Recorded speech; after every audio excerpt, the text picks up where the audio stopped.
Okay, welcome to the first episode of the RAG Report podcast. This is going to be a daily bulletin coming from me, Sean Anderson, the CEO and founder of Foxon Media, designed to help recruitment owners around the world navigate through this unprecedented time as we all work out what the hell we're going to do to tackle COVID-19 and survive and thrive as recruitment businesses. Today on the first episode, I'm delighted to be joined by Joe Mullings, the chairman and CEO of the Mullings Group, a US-based headhunting firm with arguably one of the biggest brands in the industry, and someone who I believe has been kind of talking about this quite recently and how we all need to be prepared for what might happen. So someone who makes a lot of noise online, and I think will be able to add a lot of value to my audience. So Joe, thanks for joining me today, mate. Yeah, so thanks so much, and certainly an honor to be first up at bat here in a super interesting time that the world, not only our industry, has walked into. 100%. You had mentioned, you had mentioned, we are a U.S.-based search firm, but 30% of my book, probably $3 million plus per year, is OUS and in Europe and Asia. Mm-hmm. So while we're based in the U.S., we've got a very heavy part of our business based OUS as well. Right. Okay. So in terms of that, it's all about medical device technology, right? Yeah, I would say medical device, life sciences, biotech is what we're leaning into.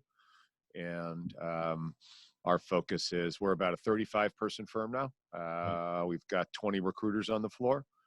And this year we're at a run rate of, on the conservative side, probably $12 million in billings, right, from a search perspective.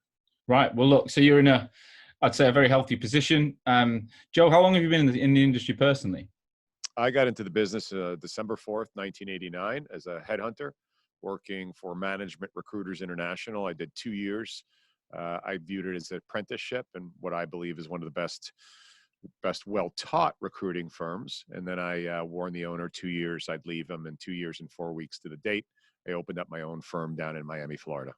Wow. Okay. Well, look, I imagine you've been through some tough times in that period. So what we've got to do, and what I'm so passionate about doing in times where, look, I'm still feeling it myself. I haven't been through a financial crisis before, so I'm learning from these conversations too. But let's just start where you are today. What's going on for you right now? How are you even navigating your mind and your business through what's going on today? Look, first, my people have to come first. It's really easy. And again, you could be a single desk office. You could have a 5-desk office or a 100-desk office. Your people have to come first. What you have to remember is there's going to be another other side to this. And people are going to remember what you did during this most stressful time. And there's that saying as, when you get squeezed, who you are comes out.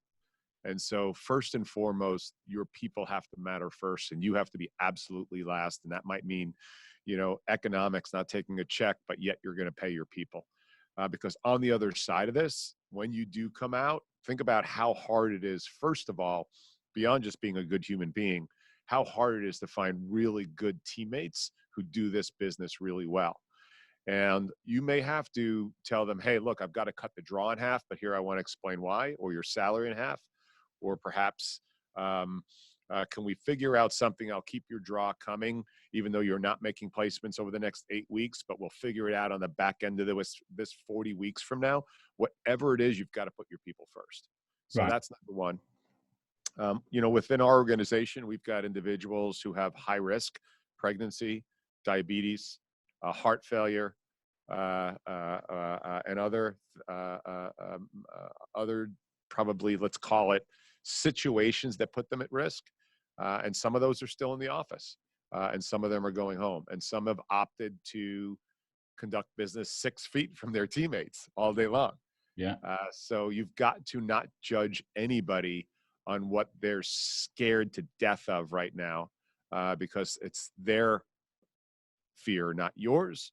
And as a leader, you need to step in and realize all that, not try and be a tough guy or a tough girl.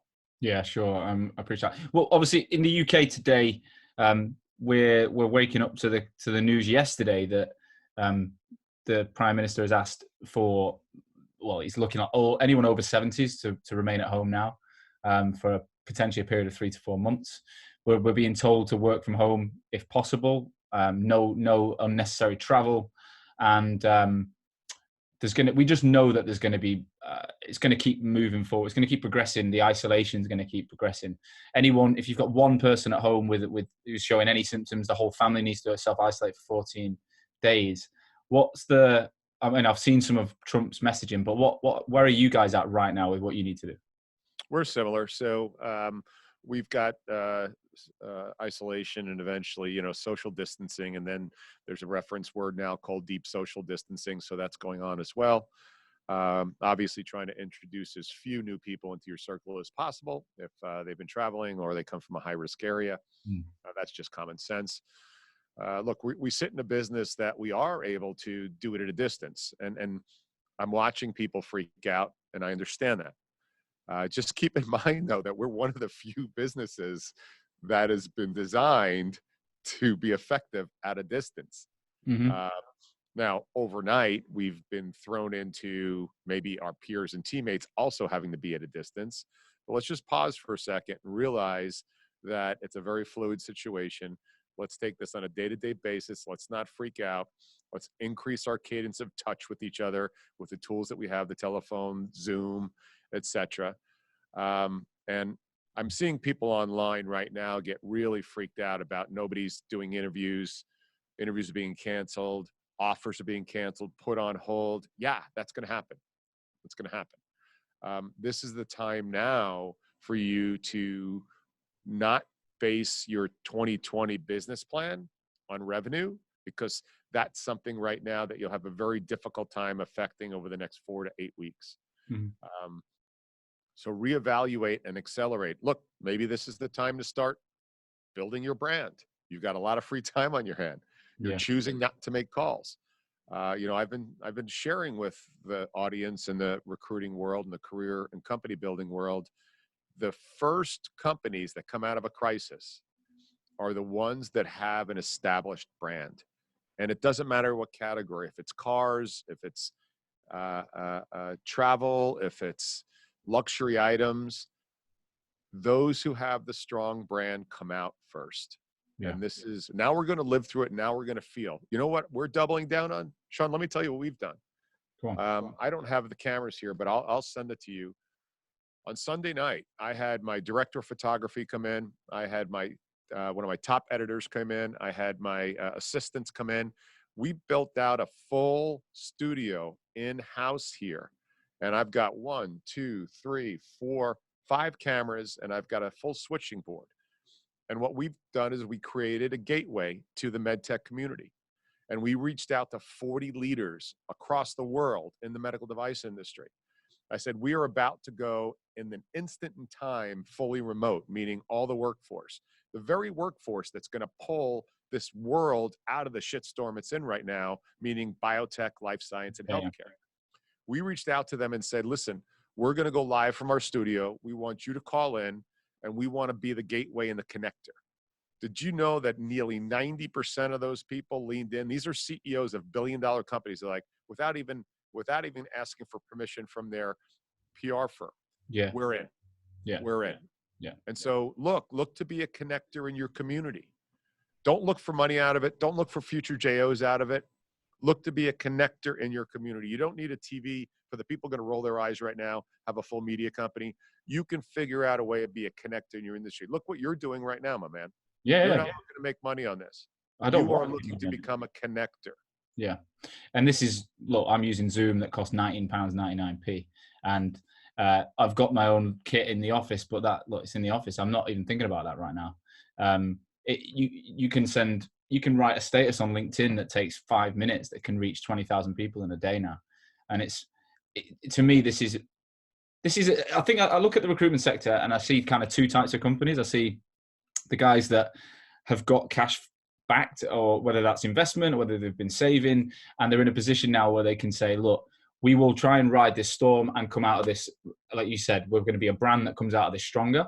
And there's others that are just simply haven't got the backing or the money to, all they can think about is shedding cost.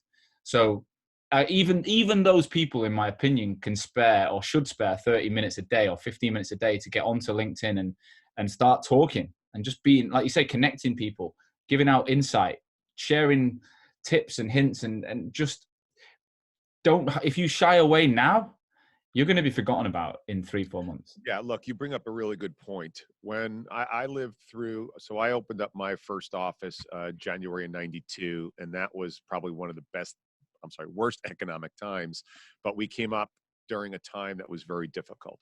Then I lived through 2000, the dot-com crash. Then I lived through '07, right? And then I lived through 9/11. And markets froze up. I don't care how successful of a search firm you are, markets froze up. And the number one thing I told my search consultants is, you are not the only ones who are afraid right now. There are going to be many, and this was before LinkedIn, and you couldn't reach anybody at scale like you can now, is you need to take every call from every person who comes in, and you need to sit on the phone with them and listen to them. And you will never be forgotten, ever.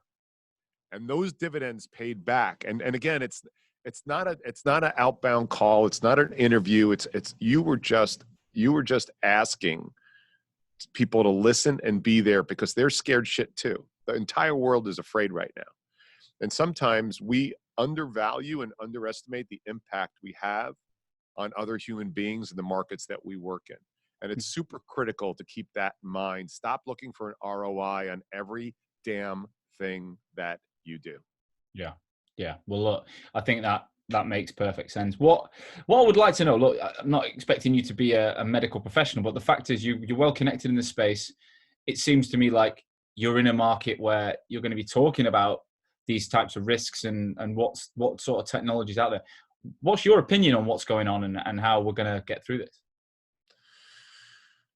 So again, I'm not a medical expert. I am privy to some pretty high level conversations with individuals who are sitting at the table.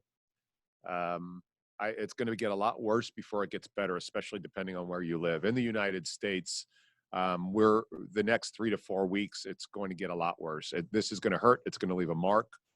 The problem with the United States is that our egos get in the way, and we seem to think that we're more immune than the rest of the world because we've been living in a bubble. Mm-hmm.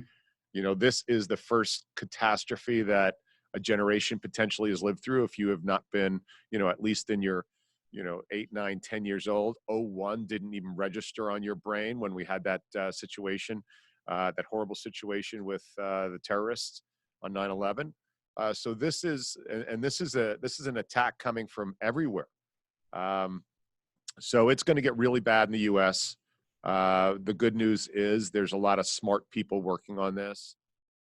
You've seen these estimates that it will go into, the tens of millions that are infected in it. And who knows how this is going to roll out. Depends on who you listen to.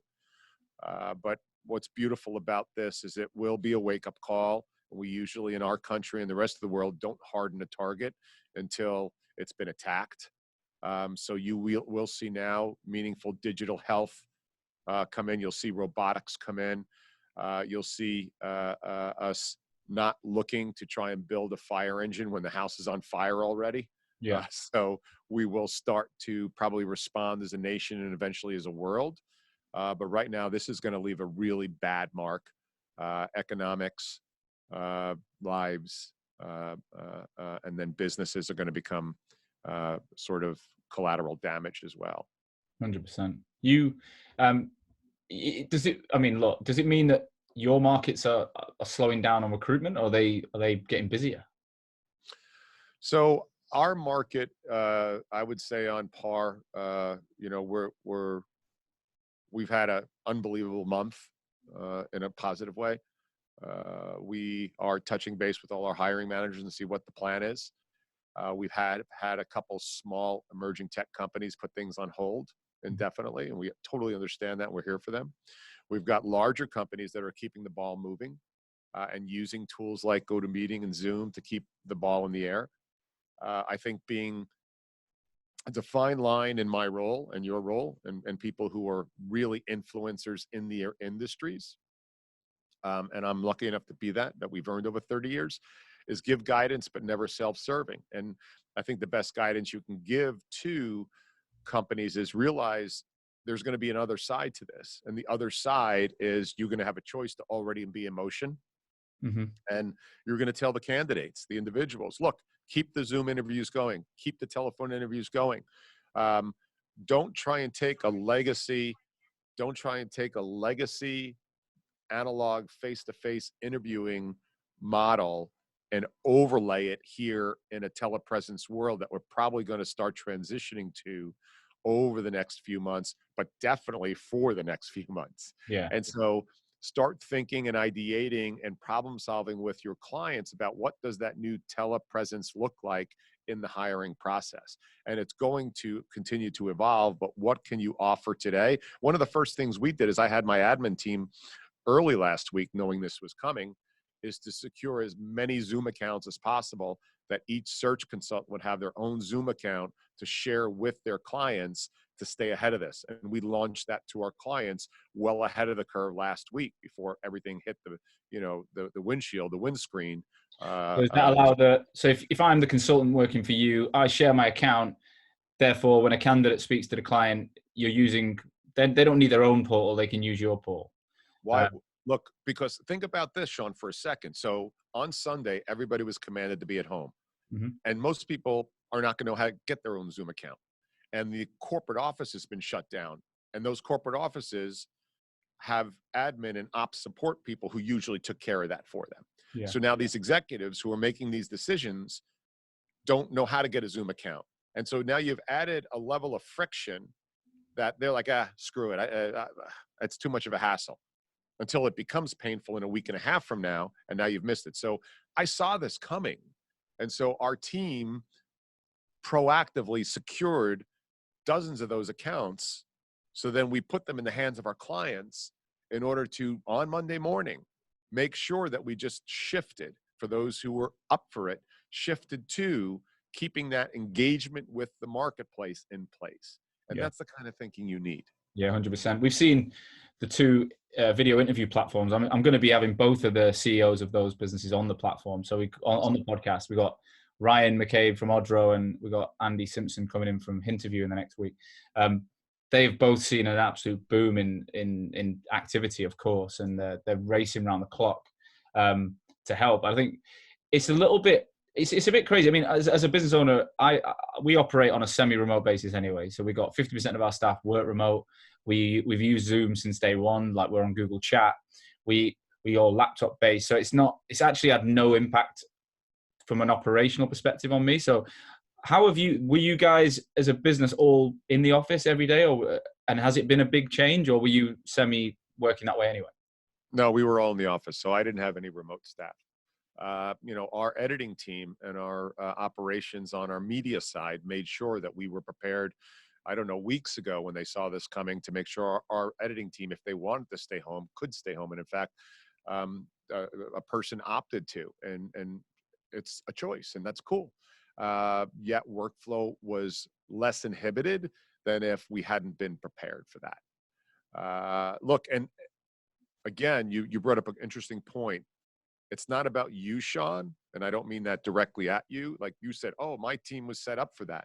That's cool, but that's not where your bottleneck is right now. Your bottleneck is your clients aren't set up for that. 100%. That's why I'm asking you, because I'm trying to empathize with a problem that I felt like I solved internally 2 years ago. So I was like, is that really a big issue? And then I've looked, in a week, you've seen working from home advice just explode on LinkedIn. And I'm like, well, clearly it is. So I think I always knew, but I didn't think of it quite as, and I remember now, I've walked in a couple of recruitment offices in London in the last 2 months where everyone's on desktop. They're not even on laptops. Mm-hmm. And I remember saying at the time, if you send your guys out to meet clients, they can't even work in a coffee shop. Like you've limited them to, and they're like, well, we don't really meet our customers or whatever. So I'm like, oh, cool, well, it works for you. But now I'm like, shit. So that leads me on to the next question then, Joe. How do you see your business and other recruitment businesses similar? How are they going to come? Do you think they'll go back to exactly how they were, or is there a potential that this will change the way we operate on an ongoing basis with both our clients and our colleagues? Yeah. So I think you're going to have a few categories here. Excuse me. That's not a Corona cough, by the way. Yeah. You're going to have a few Can't catch it clients. on Zoom anyway. I'm fine. You're going to have a few you're going to have a few categories. There's going to be one category that even saw this coming and knew that, and you mentioned something here, is let's be careful that we don't get wrapped around the axle on what we make. Let's make sure we understand what we do. Mm-hmm. And that allows you to remain fluid. And so having a laptop to go visit a client, and somebody says, well, we don't visit clients, that's the wrong focus. Having a laptop and the ability to be mobile allows you to flex into a scenario like this. So that's number one. Moving forward, absolutely. If there will be those that see this and grasp this opportunity and use it as a way to design their firm to make sure that their clients have as friction-free possible process moving forward, and will stay on the use of Zoom and GoToMeeting and platforms like that, and help the client ideate and design what does the hiring process look like moving forward. Was it really important that I walked in to see what kind of carpeting was in there and what kind of cubicles they sat in there moving forward in order for me to make a decision? And so I think you're going to have 10, 15, 20% of hires made moving forward in the future with companies like ours that will continue to drive that forward as why don't we look at doing things like that? But then you'll have the others that will absolutely, Sean, go right back to the ball and chain, that in 3 years, they're not going to be in the business anyway. And it didn't necessarily take this crisis to put them out of business. They've been walking dead. Nobody's just decided to where to bury that body yet. All right. Well, direct, but I think you're true. I think you're right there. Let's go back then, Joe. Tell us how you dealt with the 2008 Lehman Brothers. I don't know. How did that affect you personally? Yeah, that hit us hard. I probably might not have even taken a salary that entire year, even though I was the biggest biller in the organization. As I recall, because I remember the year after that, I went to buy something and they looked for my tax returns and they sucked. So look, but look, you're either deciding to pay your business or you're deciding to pay yourself. You can't do both. No. And so for those of you that are on that bubble right now, I don't want to be cavalier here, but it does come down to that. You're either going to pay your business or you're going to pay yourself. You've got to be fiscally responsible. Look, I'm not swimming in money. My organization requires a tremendous burn every month. And this is going to hurt a lot, but we are not going to cut back on that. Who's going to get hurt is me personally, because I am not going to let it affect my business. Mm-hmm. And so, and the good news is I know that we will morph and slide and wiggle through this and come out the other side tremendously stronger. And then if you keep score on a quarter to quarter, annual, or even an annual basis, you're going to get screwed. I'm on I have a 50-year plan. This is a blip. Mm-hmm. This is a blip in time. I got through 2008 by thinking like that, instead of a lot of peers of mine cut the shit out of everything they did. Stop paying draws. I got a new kid who started here 2 weeks ago. I can't spend the time with him. I know owners would have fired him because they're not going to be able to get to him over the next 4 weeks, or training him in a market that nobody's taking phone calls. Mm-hmm. It depends on how you think. And are you building for 2020 or are you building for 2040? And that's the kind of thinking that you really need to have in mind. And then, pay yourself last if you plan on being in this business for a long time. And I mean that emotionally, financially, spiritually. Pay yourself fucking last. Yeah. That I think that's a very important message. I think, again, depending on the size of your organization and how you've been living your life, only you know how that's been personally, what the personal situation has been for you. Look, bro, 2008, I'm just thinking about it because I never, we scratch things out of our head. I traded in all my 401k money. I cashed in all my life insurance policies mm-hmm. in order to keep this thing going. And I wouldn't even be close to where we are today, nor as influential in the entire recruiting and medical device marketplace had I not done that. Yeah.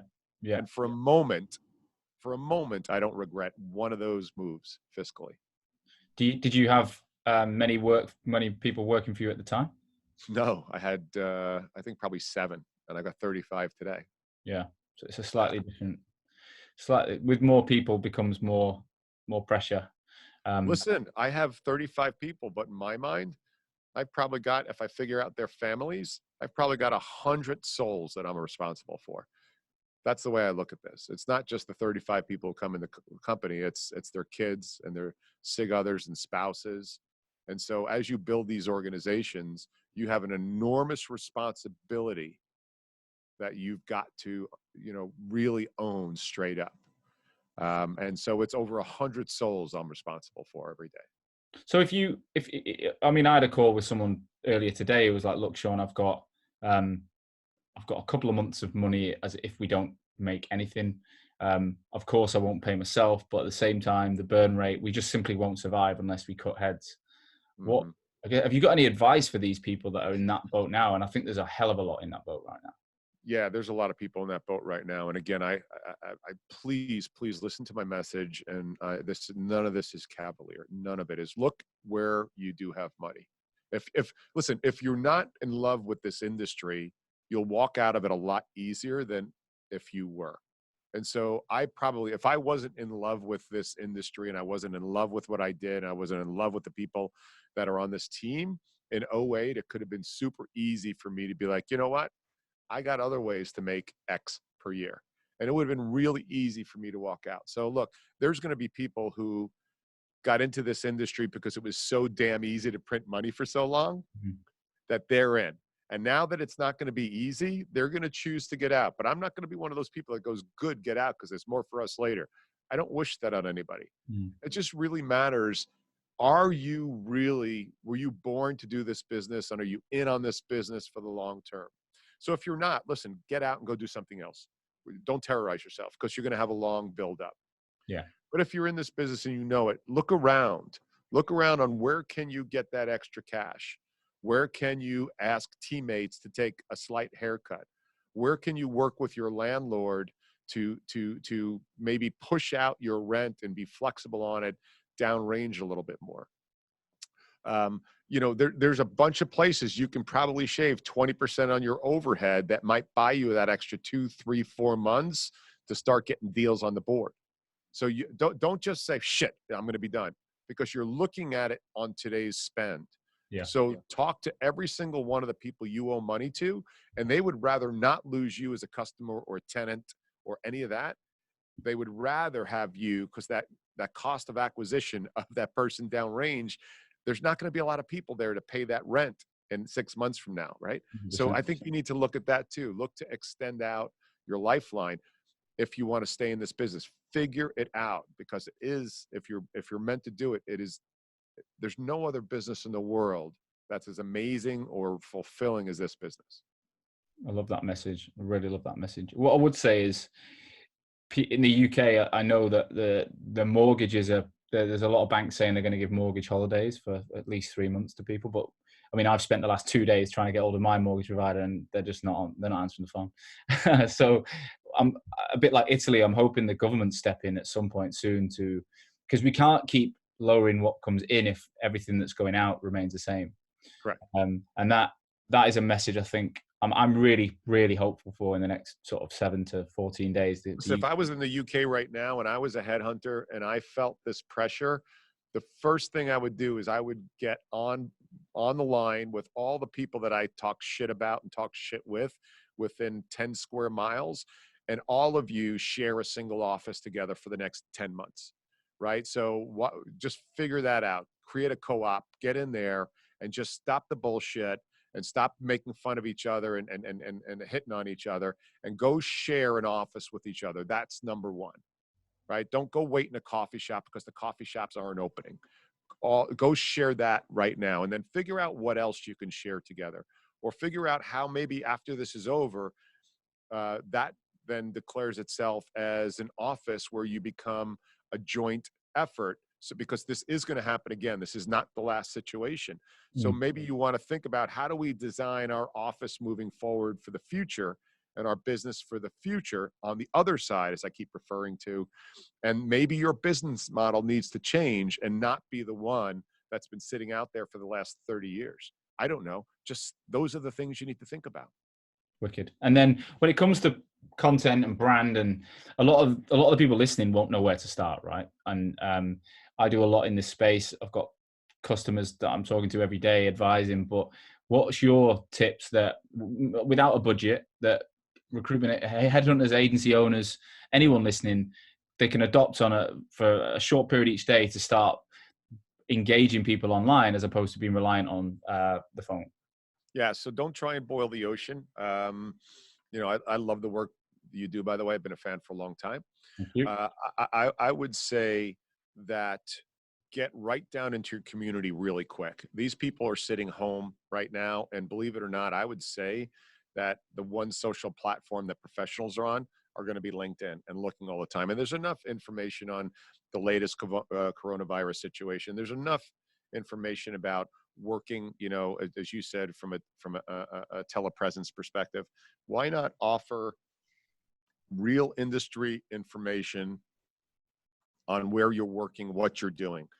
And listen, go scan all the headlines and become an aggregator of all the headlines and drop a post 4 times a day. Go on this thing called Google. And if you specialize in, let's call it the cannabis business, why don't you scrape all the headlines at 8 a.m., at noon, and at 4 p.m.? Scrape all those headlines and take each of those headlines and the 1,300 characters you have on LinkedIn, put the headline, and then put a very quick 2-sentence summary on there about how that may affect the market when we come out the other side. And then you can probably come up with 5 articles in the morning, 5 in the afternoon, 5 in the evening that would offer tremendous value to the portal, to the industry you're in. There's an idea that costs you no money, costs you time.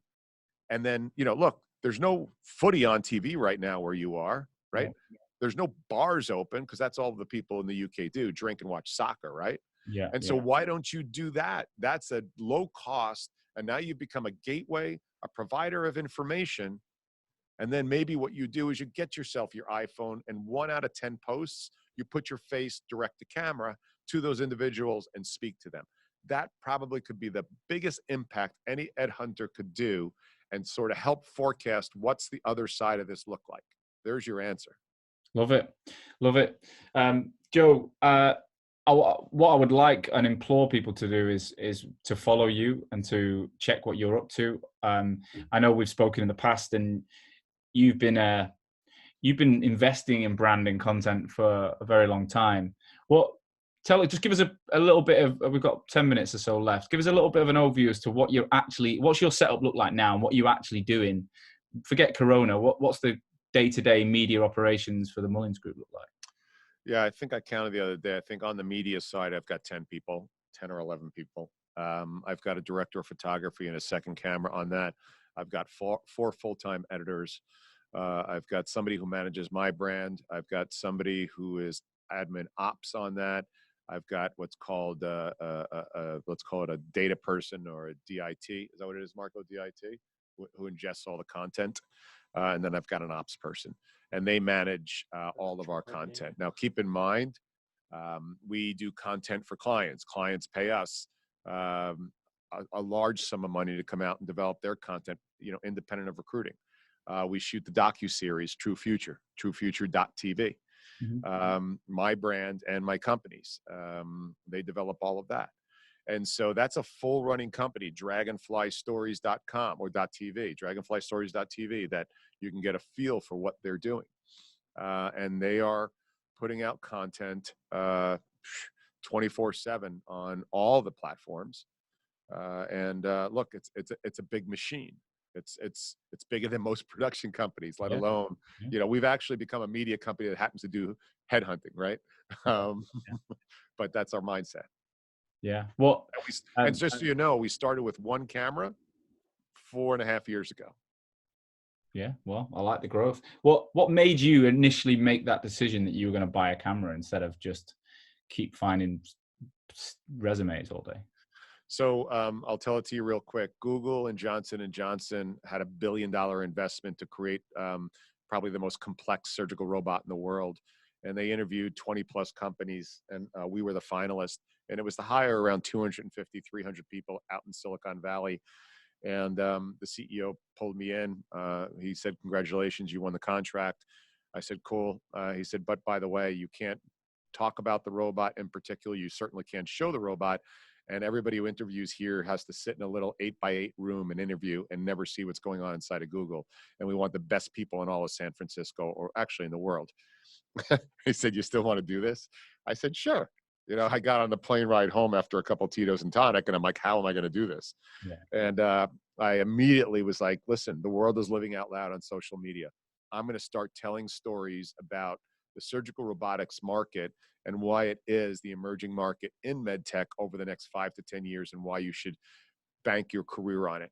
And so we started creating content with 2 college kids, recently graduated, and a very inexpensive Sony camera. But quick footnote to this. First, when I came home, I took the camera in my home office. I set it up. I shot a video explaining what we were doing. I ran inside all proud of it to my wife. I showed it to her and she goes, "You're a fucking moron. You're going to embarrass yourself. Call up your nephew and have him come in and shoot that stuff for you." And so that's how I got born. And then from there, I just clearly saw it was the way to communicate with people at scale, because historically, recruiting's been a one-to-one analog function. If you're lucky enough to get somebody on the phone, you got 45 seconds to do the pitch. You're always an interruption to their day, and they can't share that information. So what we learned is I could reach 10,000 people a day. Now I reach over 100,000 people a day on LinkedIn, and I'm telling amazing stories on behalf of my clients and our search firm. And so that's how we got into it. And again, for those who say, "Oh, you've got this big machine, Joe," of course, I was like, "Ladies and gentlemen, I started with 1 camera not too long ago."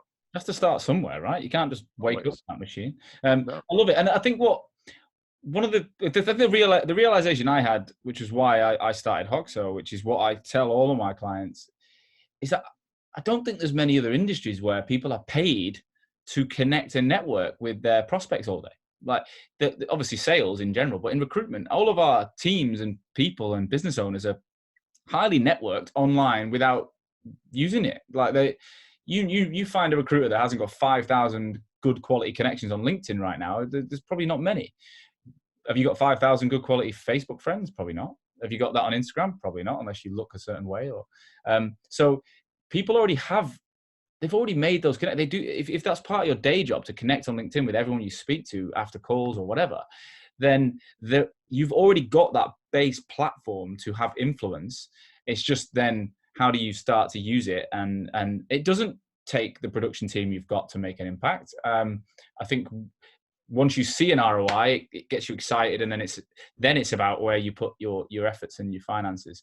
But Joe, look, what you're doing is amazing. I think you are very, very much well known in the UK, and I personally will definitely be keeping an eye on what's going on. I'd love to get you on the full RAG podcast when we come out the back of this, where we can talk the whole story of you and the Mullings Group. But thanks so much for taking part in today's episode and giving your thoughts on what is difficult for everyone to deal with. Are you open for anyone to drop you a direct message on LinkedIn if they feel that there's a burning question they didn't get answered? Yeah, please do. Certainly reach out. Those who know me, whenever I post, I write all my own posts. I write all my own content. And most people who do follow me know I nearly answer every single comment and every DM. And first of all, listen, I want to thank you for connecting everybody and talking people through what's going to be a few months of a very, very difficult time in every industry, but especially in ours. And whatever I can do to you and or our brothers and sisters out there, I'm in 100%. Thank you, Joe. Thanks so much. Guys, I hope you enjoyed the first episode. We will be back again tomorrow. We're going to be releasing at least once a day, potentially more than once a day. I've actually got 8 episodes booked in to record this week, this being the first. I've got one again in 15 minutes. So I'm committed to giving 50% of my time to this to make sure that you guys survive. So if you like what you've heard, if you've enjoyed the episode, please do get on LinkedIn, share it with your friends, send it via direct message, WhatsApp, whatever. Get as many other people in the same boat to listen and learn, and together we'll get through this a lot stronger. I'll be back again tomorrow. Have a good one.